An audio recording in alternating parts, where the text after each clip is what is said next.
Stop managing stress. Start building your sanctuary, the harmony of success. Mind, body, action. Part I.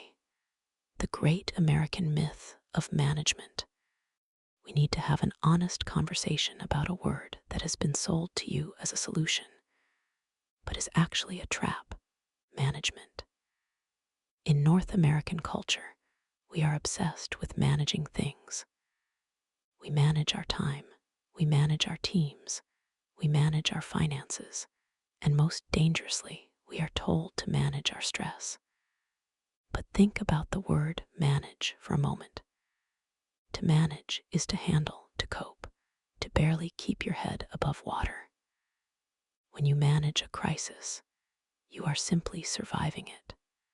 When you manage stress, you are accepting that stress is a permanent, unchangeable landlord in your mind, and you are just trying to keep the rent low. The Waimea philosophy rejects this. We aren't here to manage the storm. We are here to build a vessel that makes the storm irrelevant. If you are listening to this, you likely feel the weight of the high-performance trap. You've been told that burnout is the entry fee for a successful life. You've been told that if you aren't vibrating with anxiety, you aren't working hard enough. This is a structural lie. High performance is not about how much pressure you can take before you snap. It is about how much peace you can maintain while the world around you moves at 1,000 miles per hour. The shift starts today. We are moving from the defensive posture of managing to the offensive strategy of building.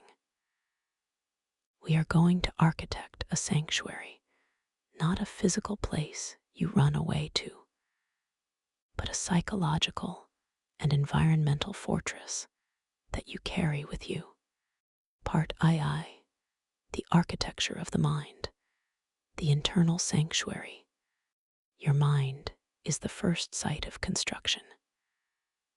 Most people live in a glass house, mind every external event, every notification, every snide comment from a colleague shatters a window.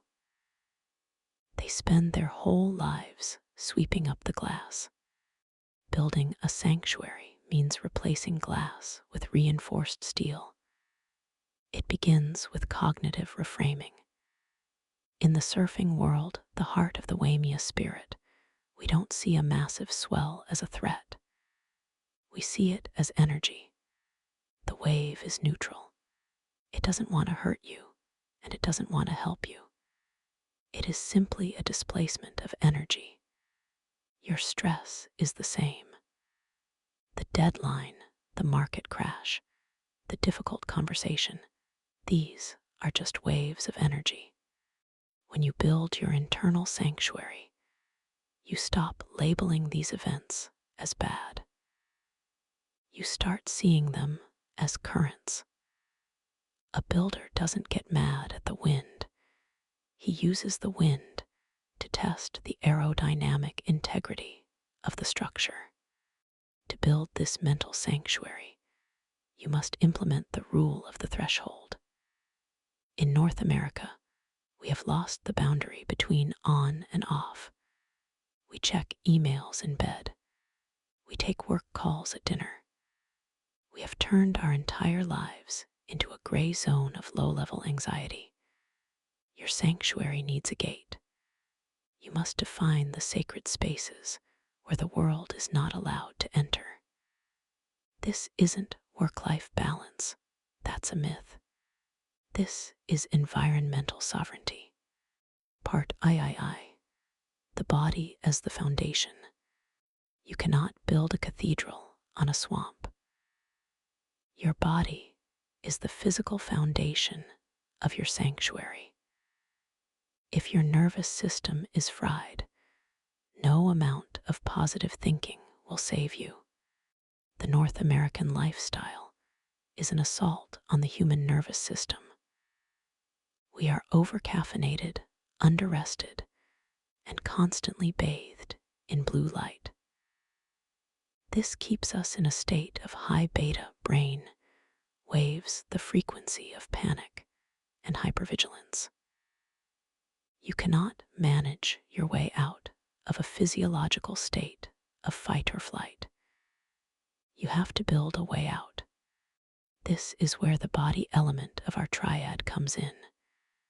To build a sanctuary, you must master your vagal tone. This is the brake pedal of your nervous system.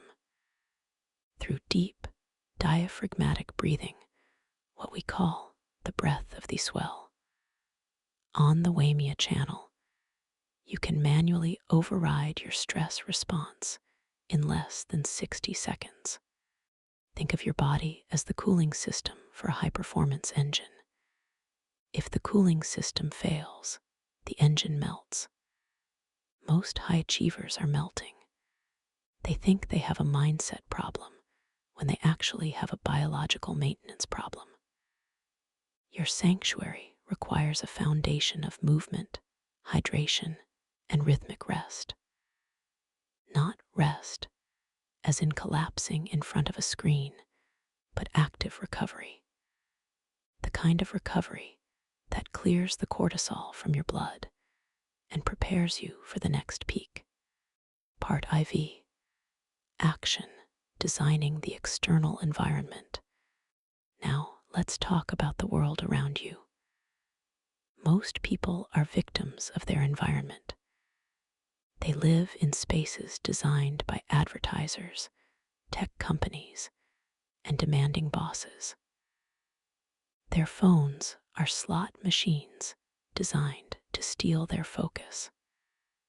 Their offices are open-plan distractions. Building your sanctuary means becoming an environmental architect. In the North American market, we focus on hacks. But hacks are temporary. Design is permanent. If you want to stop being stressed, look at your physical surroundings. Is your desk a graveyard of half-finished tasks? Is your home a place of restoration, or just another place where you manage chores? You must curate your environment to favor action over friction. If it takes 5 steps to start a healthy habit, but only 1 step to start a bad one, you will fail every time. A sanctuary is a space where the right action is the easiest action. This extends to your social environment. You are building a sanctuary, not an open-door museum. Who are you letting inside your gates? Are they builders or are they wrecking balls? In the pursuit of success, we often feel guilty for setting boundaries. But remember, a sanctuary without a wall is just a field. You cannot find harmony if you are constantly entertaining the chaos of others. Part V. From obstacle to ornament. When you have built your sanctuary, when your mind is reframed, your body is regulated, and your environment is curated, something miraculous happens to obstacles. They stop being obstacles. They become ornaments.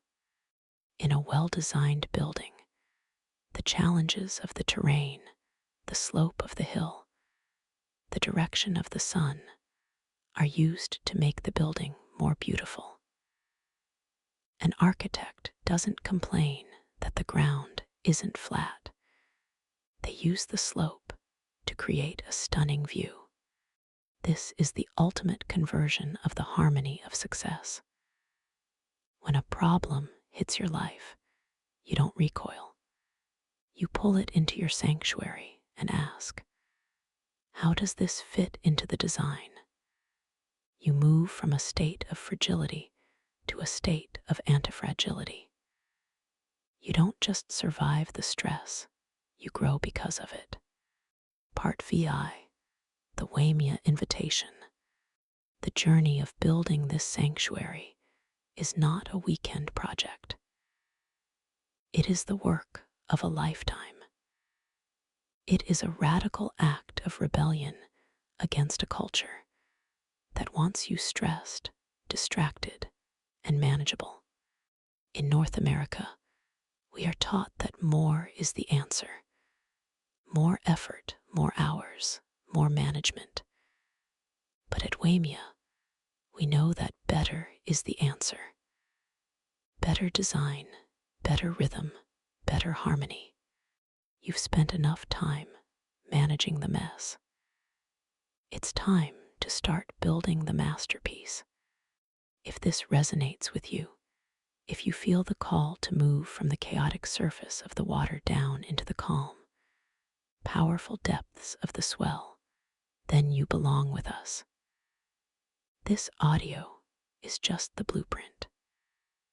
The actual construction happens every day on the Waimea channel. We provide the tools, the science, and the community to help you architect a life that doesn't just look successful on the outside, but feels like a sanctuary on the inside.